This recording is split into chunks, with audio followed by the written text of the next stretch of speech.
সবাইকে নমস্কার জানিয়ে বলছি, প্লিজ দয়া করে কেউ কাউন্টিং এজেন্টরা এবং প্রার্থী ক্যান্ডিডেটরা তারা ভোটিং এলাকা ছেড়ে আসবেন না। স্ট্রং রুমে যেখানে কাউন্টিং হচ্ছে, মানে সেন্টারে, সেখান ছেড়ে কেউ আসবেন না। এটা বিজেপির প্ল্যান। প্রথম 2-3 রাউন্ডে আমি কালকে থেকেই বলছি যে ওদেরগুলো আগে দেখাবে, আমাদেরগুলো পরে দেখাবে। এবং অনেক জায়গায় 2-3 রাউন্ড কাউন্টিং করার পরে প্রায় 100টা জায়গায় কাউন্টিং বন্ধ করে রেখে দিয়েছে। এবং কল্যাণীতে ধরা পড়েছে 7টা মেশিন, যেখানে কোনো মিল নেই। এটা টোটাল ফোর্সফুলি সেন্ট্রাল ফোর্সকে দিয়ে চারিদিকে তৃণমূল কংগ্রেসের উপর অত্যাচার করছে, অফিস ভাঙছে, জোর করে দখল করছে। এসআইআর নামে আপনারা দেখেছেন ভোট লুট করেছে যাতে যে সিটগুলো জিততে পারে। কিন্তু এখনো এমন 70টা সিট আছে, 100টা সিট আছে যেগুলো আমরা এগিয়ে আছি, সেগুলো বলছে না। টোটালটাই মিথ্যে নিউজ খাওয়াচ্ছে। আগে ডিআইসিও এই খবরগুলো দিত, কিন্তু তাকে কালকে চেঞ্জ করে দেওয়া হয়েছে।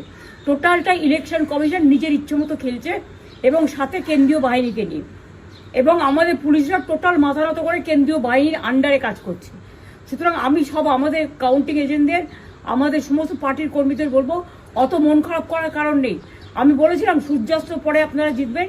3 রাউন্ড 4 রাউন্ড কাউন্ট হলেও এটা 14 রাউন্ড থেকে 18 রাউন্ড কাউন্ট হয়, তখন আপনারা জিতবেন। Wait and see, watch. আমরা সবাই আপনাদের সাথে আছি, আপনারা কেউ ভয় পাবেন না, নিশ্চিন্তে থাকুন। আমরা বাঘের বাচ্চার মতো লড়াই করে যাবো।